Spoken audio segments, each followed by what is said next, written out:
Palabras que te pegan como un huracán, miradas que no sabes bien a dónde van. Dime qué pasaría si no hubiera nadie.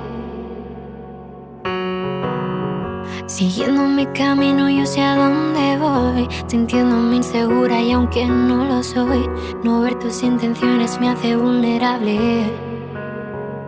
Son miles de historias que están enterradas en algún cajón. Son tantos gritos que no escucha nadie, tantas preguntas tan inevitables. ¿Cómo logramos que cuando haya un beso solo sea uno de esos que no te hacen daño? Que de un abrazo todo el mundo salga ileso, que no esté mal